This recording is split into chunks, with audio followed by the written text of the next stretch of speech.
Hello and welcome my dear students. It is the next lecture of excretory system and आज के इस video lecture में हम पढ़ने वाले हैं स्ट्रक्चर ऑफ नेफ्रॉन। लास्ट के वीडियोस में हमने स्ट्रक्चर ऑफ किडनी और यूरिनरी ट्रैक्ट को पढ़ा। आज हम पढ़ेंगे नेफ्रॉन के बारे में, क्योंकि हम नेफ्रॉन को बोलते हैं यूनिट ऑफ एक्सक्रीटरी सिस्टम।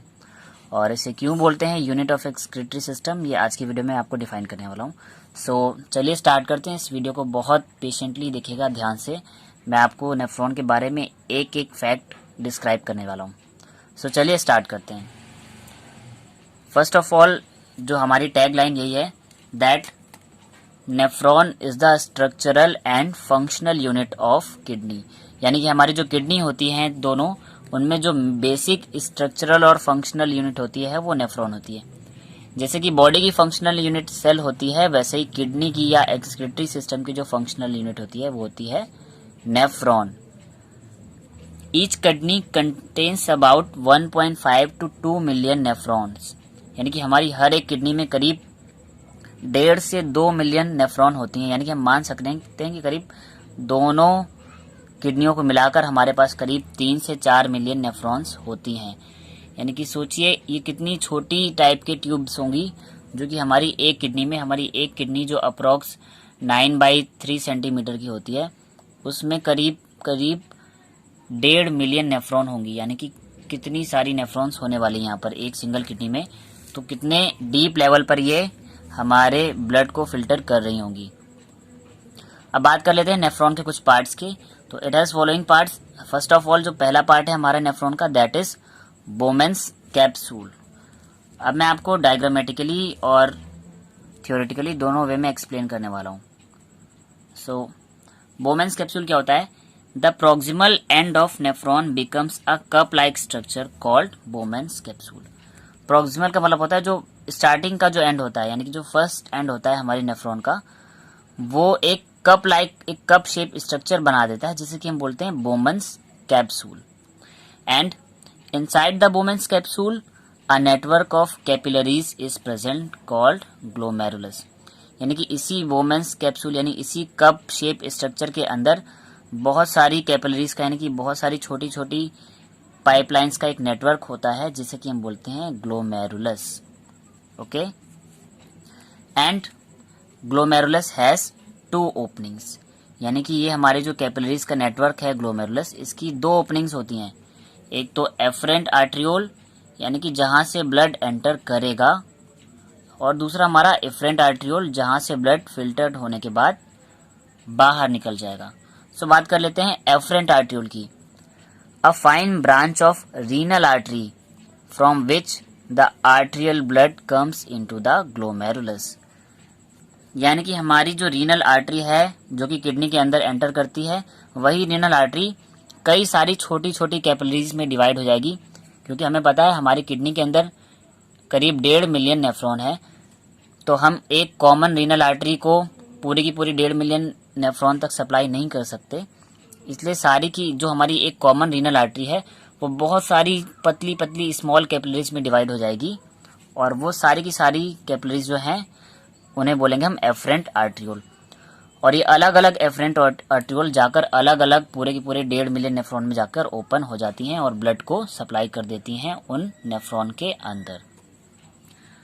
तो नेफ्रॉन के अंदर जो ब्लड आएगा आर्टरी के थ्रू, वो आएगा एफरेंट आर्ट्रियोल के थ्रू। एफरेंट आर्ट्रियोल का मतलब है हमारी जो रीनल आर्टरी है वो कई सारी छोटी छोटी कैपिलरीज में डिवाइड हो जाएगी, जिनको बोलेंगे एफरेंट आर्ट्रियोल।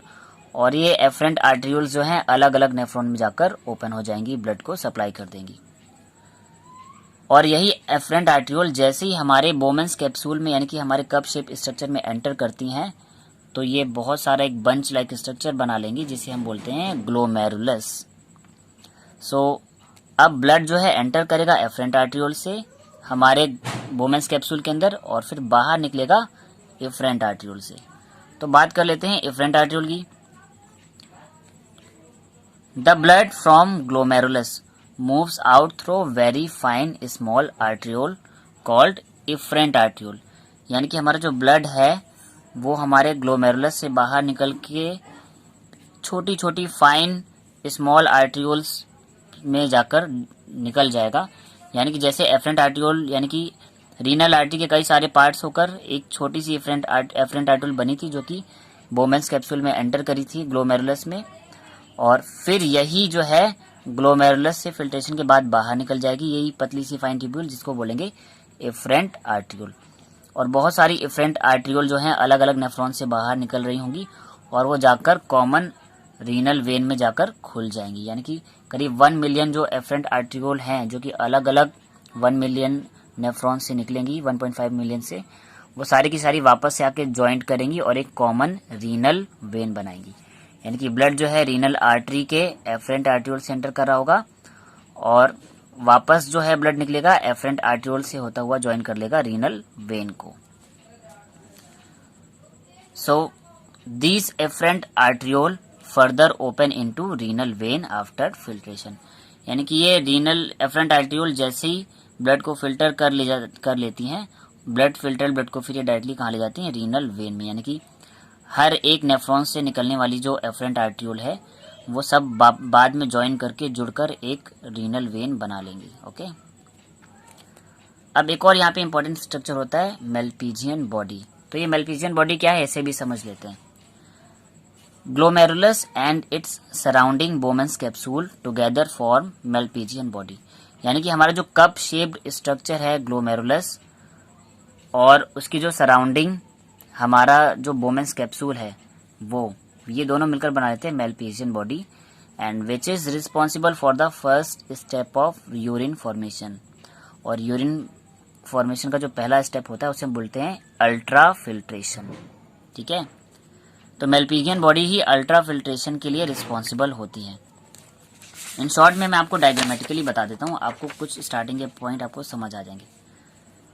ये एक नेफ्रॉन का डायग्राम है और यहाँ पे स्टार्टिंग की बात की जाए तो ये देखिए, ये आपको ये पिंक कलर से ये हमारे नेफ्रॉन का स्टार्टिंग पॉइंट है और ये हमारा एंड पॉइंट है। ठीक है, तो ये जो स्टार्टिंग पॉइंट है जिसको मैंने बोला प्रॉक्सिमल एंड, यहीं पर कई सारी जो है एफरेंट आर्ट्रियोल होंगी जो अलग अलग हमारे नेफ्रॉन में जाकर खुल रही होंगी। तो सपोज ये एक एफरेंट आर्ट्रियोल है जो कि हमारे नेफ्रॉन के अंदर ओपन हुई। अब मैंने जैसे कि बताया कि इस नेफ्रॉन का जो ये प्रॉक्सिमल एंड है इसमें ये देखिए कप लाइक स्ट्रक्चर बन जाता है। इस कप लाइक स्ट्रक्चर को मैंने क्या बोल दिया है, बोमेंस कैप्सूल। और इसी कप के अंदर जो है एफरेंट आर्ट्रियोल आती हैं और वो एक कैपिलरीज का गुच्छा जैसा बना देती है, बंच बना देती है। इसी बंच को हम बोलते हैं ग्लोमेरुलस। अब इस कप लाइक स्ट्रक्चर को यानी कि बोमेंस कैप्सूल को और इस ग्लोमेरुलस को कंबाइंडली हम क्या बोल सकते हैं, मेल्पिजियन बॉडी। इसलिए देखिए यहाँ से लेके यहाँ तक का जो कंबाइंड पोर्शन है उसे बोला गया है मेल्पिजियन बॉडी। यानी मेल्पिजियन बॉडी में एक तो ये हमारा कप शेप्ड स्ट्रक्चर आ गया बोमेंस कैप्सूल और इसके अंदर की कैपिलरीज यानी कि ग्लोमेरुलस। और यही ब्लड जो है फिर वापस निकल जाता है देखिए एक दूसरी आर्ट्रियोल के थ्रू जिसको बोलते हैं एफरेंट आर्ट्रियोल। यानी कि एफरेंट आर्ट्रियोल से बोमेन कैप्सूल में ब्लड आएगा, वो फिल्टर होगा और उस फिल्टर्ड ब्लड को वापस एफरेंट आर्ट्रियोल बाहर ले जाएगी। सो आई होप कि इस पार्ट में आपको बोमेंस कैप्सूल, ग्लोमेरुलस और इन दोनों के कंबाइंड स्ट्रक्चर को हम बोलते हैं मेल्पिजियन बॉडी, ये समझ आ गया होगा। और ये एफरेंट आर्ट्रियोल और एफरेंट आर्ट्रियोल भी समझ आ गए होंगे। यानी कि बहुत सारी रीनल आर्टरी जो है कई सारे एफरेंट आर्ट्रियोल में डिवाइड हो रही होंगी, सॉरी एफरेंट आर्ट्रियोल में। और ये एफरेंट आर्ट्रियोल जो है अलग अलग नेफ्रॉन में जाकर खुल रहे होंगे, ब्लड फिल्टर हो रहा होगा, फिर से ये फिर से कन्वर्ट हो जाते हैं एफरेंट आर्ट्रियोल में। और ये सारी की सारी जो एफरेंट आर्ट्रियोल हैं जाकर एक रीनल वेन में या रीनल कई सारी मिलके एक रीनल वेन्यूल बनाएंगी और ये सारी वेन्यूल जाके एक रीनल वेन में ओपन हो जाएंगी फिल्टर्ड ब्लड को लेकर। सो हमने पढ़ लिया बोमेंस कैप्सूल और मेल्पिजियन बॉडी। ठीक है, अब जो बोमेंस कैप्सूल के बाद जो इसके जो नेक्स्ट स्ट्रक्चर्स हैं उन्हें देख लेते हैं। अच्छा, बोमेंस कैप्सूल में कुछ और इंपॉर्टेंट पॉइंट्स हैं वो भी देख लेते हैं। The inner wall of बोमेंस capsule is composed of podocyte cells which create a minute spaces for filtration called filtration slit. अब यहाँ पर देखिए ये जो हमारा बोमेंस कैप्सूल है, ठीक है, इसकी जो ये इनर वॉल है, अंदर की वॉल है, यहाँ की जो सेल हैं वो उन्हें बोलते हैं पोडोसाइट सेल। और ये सेल कुछ इस तरह से अरेंज होती हैं कि थोड़ा थोड़ा सा गैप बनता जाता है। ठीक है, यानी कि ये कंटिन्यूसली अरेंज नहीं होंगी, बीच में ये गैप जाएगा। और ये जो गैप है ये क्या करेगा, ब्लड को फिल्टर ब्लड को नीचे आने में हेल्प करेगा, यानी ब्लड को फिल्टर होने में हेल्प करेगा। इन्हीं छोटे छोटे जो पोर्स हैं उन पोर से जो है ब्लड फिल्टर होकर हमारी नेफ्रॉन के बाकी के पार्ट्स में ट्रांसफ़र हो जाएगा, यानी कि नीचे के पार्ट्स में। तो यहाँ पर जो बोमेंस कैप्सूल की इनर वॉल है, इसमें थी ये पोडोसाइट सेल, और ये क्या करती हैं, बहुत छोटे छोटे स्पेस या होल्स क्रिएट कर देती हैं और जो हेल्प करते हैं फिल्ट्रेशन में, इसलिए इनको बोला जाता है फिल्ट्रेशन स्लिट्स। यानी इन्हीं फिल्ट्रेशन स्लिट्स के थ्रू ब्लड फिल्टर होकर जाएगा हमारी नेफ्रॉन के लोअर पार्ट्स में। तो बोमेंस कैप्सूल यानी कि जो मेल्पिजियन बॉडी है, इसके बाद जो सेकेंड पार्ट है हमारी नेफ्रॉन का, that is proximal convoluted tubule, जिसको कि हम पीसीटी भी बोलते हैं। So the tubular part which just below the बोमेंस capsule is called PCT. यानी बोमेंस कैप्सूल के ठीक नीचे का जो पार्ट है ट्यूब लाइक स्ट्रक्चर, उसे बोलते हैं proximal convoluted tubule. And the lumen of PCT has numerous microvilli. Lumen मैंने आपको कई बार बताया है, किसी भी पाइपलाइन के अंदर का एरिया जहां पर फ्लूइड सर्कुलेट हो रहा है, यानी कि जहां पर वो लिक्विड मटेरियल मूव कर रहा है अंदर, उस पार्ट को बोलते हैं ल्यूमेन। और जो प्रॉक्सिमल कन्वोल्यूटेड ट्यूब्यूल का जो ल्यूमेन है, इसमें कई सारी माइक्रोविलाई होती हैं। विलाई यानी कि मैंने कई बार बताया फिंगर लाइक प्रोजेक्शन, और यहाँ पर माइक्रोविलाई को हम ब्रश बॉर्डर भी बोल देते हैं, यानी कि ये इस पाइपलाइन के अंदर कुछ ब्रश लाइक स्ट्रक्चर क्रिएट करती हैं, और वो क्या कर देती हैं, वो फिल्ट्रेशन के लिए सरफेस एरिया को बढ़ा देती हैं। यानी कि बहुत सारी माइक्रोविलाई होंगी तो वो ज़्यादा से ज़्यादा सॉल्यूट और सॉल्वेंट मॉलिक्यूल को एब्जॉर्ब कर लेंगी। So which increase the surface area for filtration. इसके बाद एक और इम्पॉर्टेंट पॉइंट है, some mitochondria are also present on its basal surface for the absorption of salt by active transport. अब जैसे ही हमारा बोमेंस कैप्सूल से जो फिल्ट्रेट है वो प्रॉक्सिमल कन्वोल्यूटेड ट्यूब्यूल में आता है, तो उसमें कई सारे सॉल्ट होते हैं, उसमें सॉल्ट की कंसंट्रेशन भी हाई होती है। और जब भी किसी चीज़ की कंसंट्रेशन ऑलरेडी हाई हो और हमें उसको एब्जॉर्ब करना हो, ठीक है, तो पहली तो चीज़ होती है कि एक प्रोसेस होती है डिफ्यूजन या पैसिव ट्रांसपोर्ट। पैसिव ट्रांसपोर्ट में क्या होता है, जो मॉलिक्यूल हैं ऑटोमेटिकली हायर कंसंट्रेशन से लोअर कंसंट्रेशन की तरफ मूव कर जाते हैं।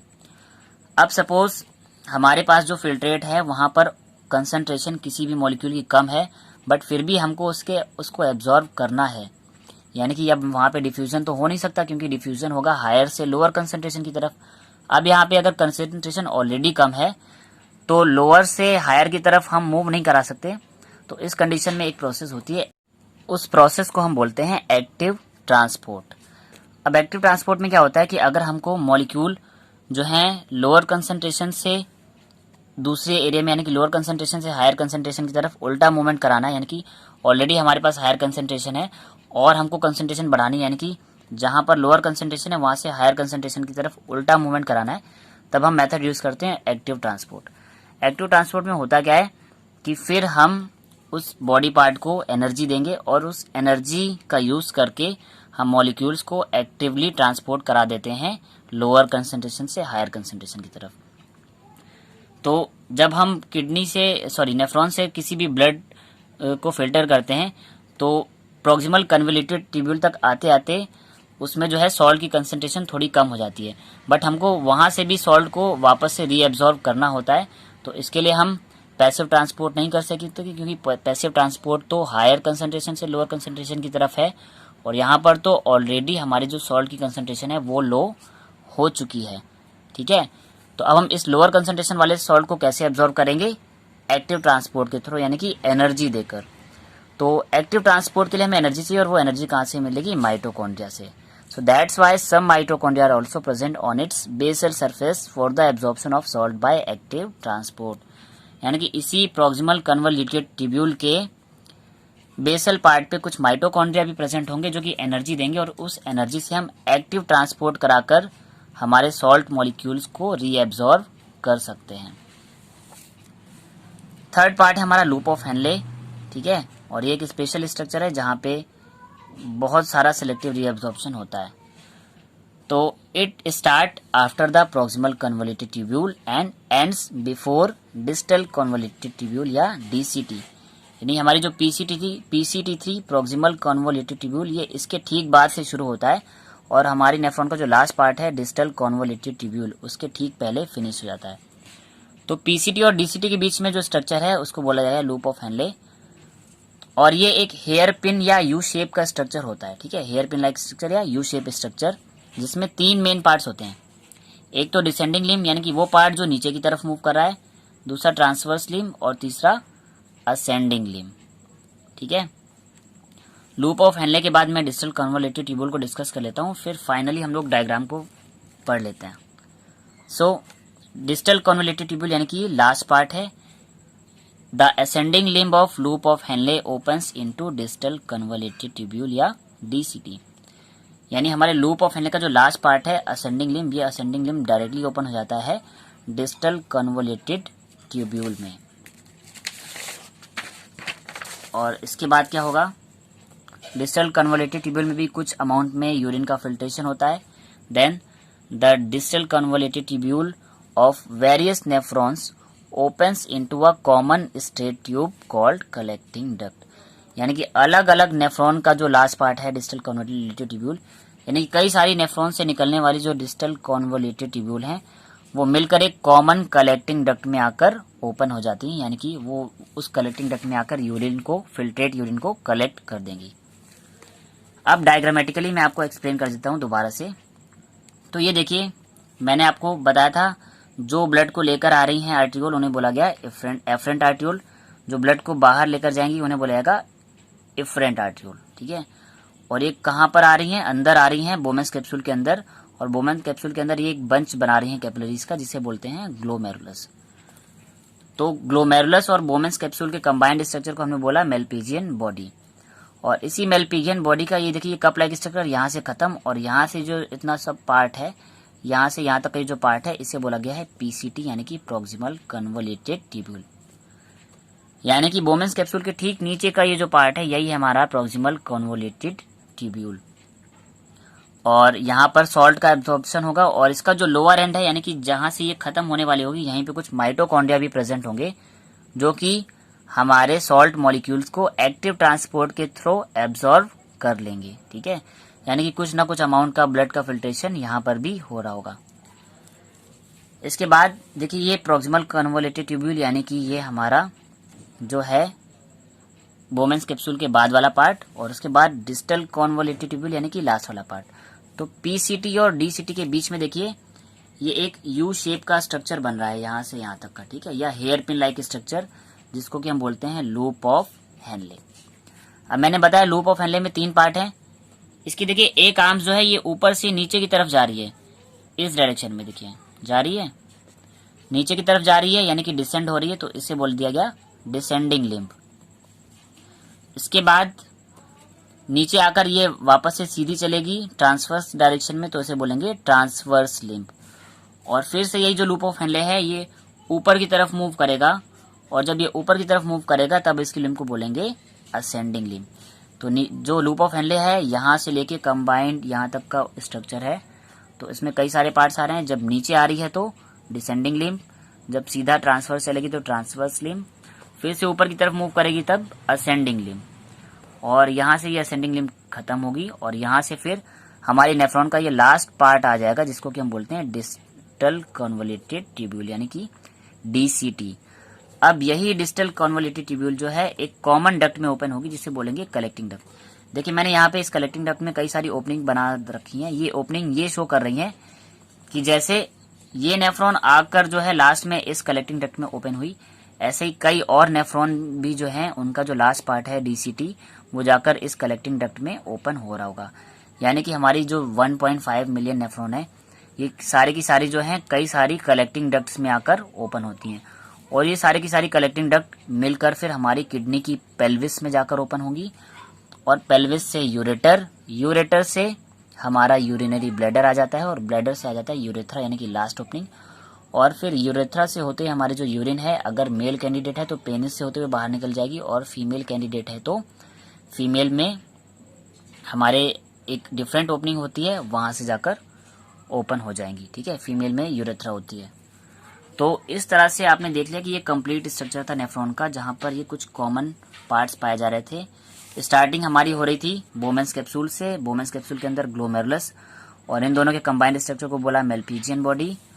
इसके बाद प्रॉक्सिमल कन्वोल्यूटेड ट्यूब्यूल, फिर इसके नीचे यू शेप का स्ट्रक्चर लूप ऑफ हेनले, जिसमें कि डिसेंडिंग लिम्ब, ट्रांसवर्स लिम्ब और असेंडिंग लिम्ब, और लास्ट पार्ट हमारी नेफ्रॉन का डिस्टल कॉन्वोल्यूटेड ट्यूब्यूल, और ये सब जाकर ओपन होंगी कलेक्टिंग डक्ट में, यानी कि कलेक्टिंग डक्ट में जाके हमारी यूरिन कलेक्ट हो जाएगी।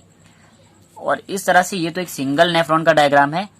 ऐसी करीब 1.5 मिलियन नेफ्रॉन जो हैं हमारी हर एक किडनी में प्रेजेंट है। तो सोचिए कि कितने डीप लेवल पे ब्लड का फिल्ट्रेशन हो रहा है। और देखिए यहाँ पर जो इफरेंट आर्ट्रियोल है ये जगह जगह पर जाकर एंटर कर रही है। हमारे कहीं पे पीसीटी को भी बीच से जाके इंटरफेयर कर रही है। ये बीच में जाकर हमारे लूप ऑफ हेनले में भी इंटरफेयर कर रही है और डीसीटी में भी जाके बाइफरकेट कर रही है।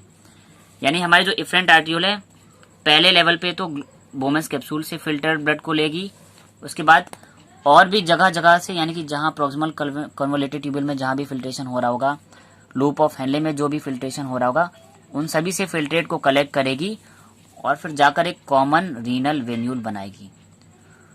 और हर एक नेफ्रॉन की जो रीनल वेन्यूल हैं वापस आके कलेक्ट होंगी, ज्वाइंट हो जाएंगी और जुड़ने के बाद बना लेंगी एक रीनल वेन। तो यहाँ पर भी एक पोर्टल सिस्टम देखने को मिलता है। देखिए हमारी जो एक आर्टरी थी, एक कॉमन आर्टरी निकली थी जिसको हमने बोला था रीनल आर्टरी, जो कि किडनी के अंदर एंटर करी थी। और वो रीनल आर्टरी कई सारी एफरेंट आर्ट्रियोल में डिवाइड हो गई थी और वो एफरेंट आर्ट्रियोल बाद में जाकर वापस से क्या करेंगी, रीनल वेन्यूल बनाएंगी और वो रीनल वेन्यूल वापस से जाकर रीनल वेन में ओपन हो जाएंगी। तो हमारा सिस्टम देखिए रीनल आर्टरी से स्टार्ट हुआ, कई सारी कैपिलरीज में डिवाइड हुआ और वापस से जुड़कर बन गई रीनल वेन। ये कैपिलरीज इसलिए डिवाइड हुई क्योंकि ये करीब 1 मिलियन के रेशियो में डिवाइड होंगी ताकि एक एक नेफ्रॉन पर जाकर ये कैपिलरीज ब्लड की सप्लाई कर सके। तो यहाँ पर भी देखिए आर्टरीज और वेन के बीच में कैपिलरीज का एक पोर्टल खुल गया, तो इसलिए ऐसे सिस्टम को हम बोलते हैं पोर्टल सिस्टम। और अगर ये पोर्टल सिस्टम हमें किडनी में देखने को मिल रहा है तो हम इसे बोलेंगे रीनल पोर्टल सिस्टम। ऐसे एक पोर्टल सिस्टम हमारे डाइजेस्टिव सिस्टम में देखा जाता है जिसे हम बोलते हैं hepatic portal system. So I hope आपको कंप्लीट नेफ्रॉन का स्ट्रक्चर क्लियर हो गया होगा स्टूडेंट। सो नेक्स्ट वीडियो में हम फिल्ट्रेशन ऑफ यूरिन की जो मैकेनिज्म है, यानी कि यूरिन फॉर्मेशन की जो मैकेनिज्म है उसे पढ़ेंगे और उसके बाद आपका ये चैप्टर फिनिश हो जाएगा। सो ये वीडियो आपको कैसा लगा प्लीज कमेंट करके बताएं, और अगर ये वीडियो आपको समझ आए तो इसे लाइक करें और ज्यादा से ज्यादा स्टूडेंट्स तक शेयर करें ताकि आपके अलावा जितने भी स्टूडेंट्स हैं बायोलॉजी के वो अपने सारे डाउट्स क्लियर कर पाएं। एंड मोस्ट इंपॉर्टेंट, आप चैनल को सब्सक्राइब कर लें, साथ ही बेल आइकन को भी प्रेस कर लें ताकि आने वाले इंपॉर्टेंट वीडियोस के नोटिफिकेशन आपको टाइमली मिलते रहें। साथ ही आपने अगर लास्ट वीडियो मिस कर दिया जहां पर मैंने कंप्लीट यूरिनरी ट्रैक्ट को, यानी कि यूरिन का पाथवे डिस्क्राइब किया था कि कैसे कैसे यूरिन किन किन पार्ट से होकर बॉडी के बाहर निकलती है, तो अगर आपने वो इंपॉर्टेंट वीडियो मिस कर दिया है तो डिस्क्रिप्शन बॉक्स पर दिए गए लिंक पर क्लिक करके आप यूरिनरी ट्रैक्ट वाले वीडियो को भी देख सकते हैं। Thanks my dear students.